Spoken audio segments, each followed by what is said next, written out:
Okay. And TRS గురించి మాట్లాడుకుందాం. యాక్చువల్‌గా మీరు టీఆర్ఎస్‌లో ఉన్న లీడర్స్‌కి చాలా క్లోజ్ అని చెప్పేసి అందరికీ తెలిసిన మాటే. మీరు అవునన్నా, కాదన్నా. కాకపోతే ఏంటంటే ఇప్పుడు టీఆర్ఎస్ అనేది వెనకబడిపోవడానికి కారణం ఏంటి అసలు మీ దృష్టిలో? టీఆర్ఎస్ అంటే నష్టం పోకడ కారణము పబ్లిక్ రిలేషన్ కలవడము. అంటే వీళ్ళు సీఎం కాగానే మినిస్టర్ కాగానే పబ్లిక్ టచ్ లేకపోవడము. హ్మ్. సీఎం కాగానే ఎవరితో పబ్లిక్లతో టచ్ లేరు. మేము అన్ని చేస్తున్నాం కదా, మాకు ఓటేస్తారని ఒక ధీమాది. హ్మ్. ఆ ధీమాలనే మొత్తం టీఆర్ఎస్ పార్టీ సర్వనాశనం. ఇంకోటి ఏంటంటే ఎప్పుడైతే బీఆర్ఎస్ పెట్టిర్రో టీఆర్ఎస్ తీసి బీఆర్ఎస్ నుంచి నష్టం స్టార్ట్ అయింది. అప్పటి నుంచి మొత్తం ఇప్పటి వరకు ఆ బీఆర్ఎస్ పెట్టిన నుంచే పార్టీ మొత్తం నష్టం జరిగింది బాగా. ఎందుకు సార్ టీ నుంచి బీకి వెళ్ళేసరికి వాళ్ళకి ఏమైనా కలిసి రాలేదంటారా? కలిసి రాలేదు. 50% పడిపోయింది అలా, ఓకే. డౌన్ అయింది కదా. సార్ ఇట్లాంటివి కూడా నమ్ముతారా సార్? జ్యోతిష్యులు 100% కనబడుతుంది కదా మనకు ముందల్ని. వాళ్ళు జైలు కూడా అంటే కాదు సార్, ఇప్పుడు కేసీఆర్ గారు ఉన్నారంటే నార్మల్ తెలంగాణకి వెళ్ళి ఫస్ట్ అంట లేడీస్ జైలుకు ఏం జైలు అది తిహార్ జైల్. ఆ జైళ్ళకు కూడా ఫస్ట్ అంట తెలంగాణ నుంచి. ఓకే. కేసీఆర్కు మళ్ళీ అట్లా హాస్పిటల్ వాడడము అవన్నీ ఎంబడి మొత్తం మినిస్టర్లు ఎంపీలు అందరు ఖాళీ అయిపోయింది కదా పార్టీ అంతా. మరి ఇప్పుడు ఏమైనా చేంజ్ చేసే ఆలోచన టీఆర్ఎస్ పెడతారంట కదా మళ్ళీ. పెడతారంట కదా, అంటే మీకే బాగా తెలియాలి. అదే టీఆర్ఎస్ మళ్ళీ ఫస్ట్ పుదే ఇది బీఆర్ఎస్ తీసేసి టీఆర్ఎస్ చేస్తుంది మళ్ళీ. కేవలం పేరు మార్చడం వల్లే పార్టీ ఓడిపోయింది అంటారా మీరు? వాస్తు కరెక్ట్ ఉంటేనే మనం మంచిగా ఉంటాం. వాస్తు లేకపోతే చాలా ఇబ్బందులు వస్తుంటాయి. అది ఎంత జ్యోతిష్యులు చెప్పినని జరుగుతుంది. సార్ ఆయన ఆల్రెడీ ఒక డెసిషన్ తీసుకునే ముందు డెఫినెట్గా కొంతమంది జ్యోతిష్కులతో కూర్చొని మాట్లాడిన తర్వాతే డెసిషన్ తీసుకుంటారు. రాంగ్ డిసిజన్ అయింది. ఓకే. మనకి ఏంటంటే కొద్దిగా దళిద్రం వచ్చి మీద కూర్చుంటే ఏదో ఒకటి చేస్తాం, అట్లా జరిగింది టీఆర్ఎస్. అంటే మూర్ఖత్వం ఎక్కువైపోయింది బాగా టీఆర్ఎస్లో.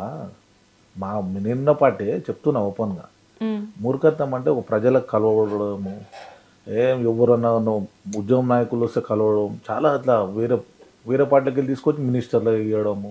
ఎవరైతే తెలంగాణ వద్దన్న తిట్టిన వాళ్ళకే మినిస్టర్ పదవులు ఉండే, అంత క్యాబినెట్లో వాళ్ళే ఉండే అందరు. కానీ అందరూ తెలంగాణ వద్దన్నోలే, తెలంగాణ అవసరం లేదు మనకు అన్నోలే టీఆర్ఎస్ పార్టీలో మినిస్టర్లు అయ్యారు అందరు. కానీ ఫ్రెండ్లీ మినిస్టర్సే ఉన్నారు కదా సార్ మన మామూలుగా టీఆర్ఎస్ లో తీసుకుంటే. ఇప్పుడు కేటీఆర్ గారు ఉద్యమం కష్టపడ్డోళ్ళు అప్పుడు సామిగౌడ్ ఉన్నాడు, మండలి చైర్మన్ సామిగౌడ్, మా కాకనే అతను. అట్లా చాలా మంది కష్టపడ్డోళ్ళు ఉన్నారు పార్టీలో.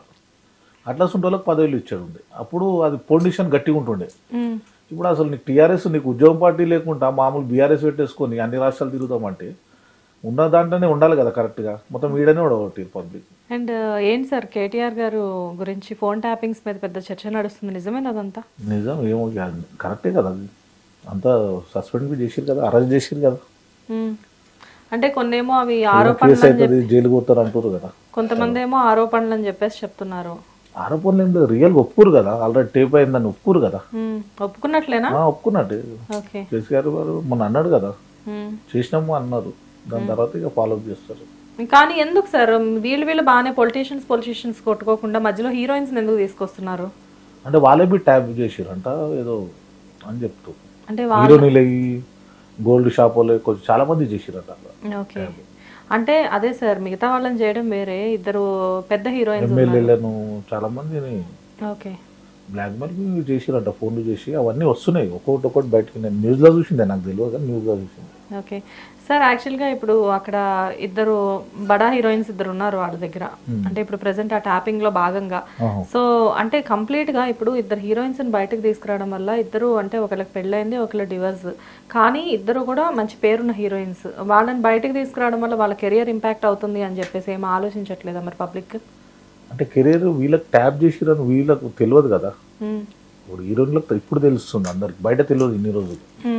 వాళ్ళకు ఇట్లా మళ్ళీ బ్లాక్ మెయిల్ చేసిరని ఫోన్లు చేసి అవన్నీ తెలియదు. తర్వాత ఇప్పుడు తెలుస్తుంది. సార్ ఇక్కడ మీరే చెప్పారు కాబట్టి బ్లాక్ మెయిల్ బాంటి నేను అడుగుతున్నాను, నేను అడగలేదు ఇప్పుడు దాకా. సార్ బ్లాక్ మెయిల్ చేయడం నిజమేనా? ఎవరో బ్లాక్ మెయిల్ చేశారని ఆ ఫోన్స్ లో మాట్లాడుతున్నారు కదా. అదే ఫోన్లోనే చేసిన వాళ్ళే చేసిరంట అక్కడ నుంచి. ఓకే. ఫోన్లు చేయడం, ఎమ్మెల్యే తోటి మాట్లాడుతుంటే అదంతా టేప్ చేసి చాలా బ్లాక్ మెయిల్ లేడీస్ ను చేసిరని తెలిసింది. సో అయితే మొత్తానికి దీన్ని వాళ్ళు యాక్సెప్ట్ చేసినట్లే అన్నమాట. చేసినట్టే కదా, అంతా అరెస్ట్ చేసిరు కదా అందరినీ. అండ్ సార్ కవిత గారి గురించి చెప్పండి. యాక్చువల్గా కవిత గారు మీకు బాగా క్లోజా? క్లోజ్ ఏం లేదు, అప్పుడప్పుడు కలుస్తాం అంతే, ఓకే పార్టీలు ఉన్నప్పుడు. ఎక్కువ పోకపోతుంటాం, తక్కువ. ఓకే ఇప్పుడు ఈ స్కామ్ అంతా కూడా ఆవిడ మాటల్లో ఎలా అంటే అసలు ఈ స్కామ్కి ఆవిడకి ఎటువంటి సంబంధం లేదని ఆవిడ చెప్తున్నారు. ఏం సంబంధం లేకుండానే ఆవిడ ఎక్కడో ఉన్నారు ఇప్పుడు ప్రెసెంట్.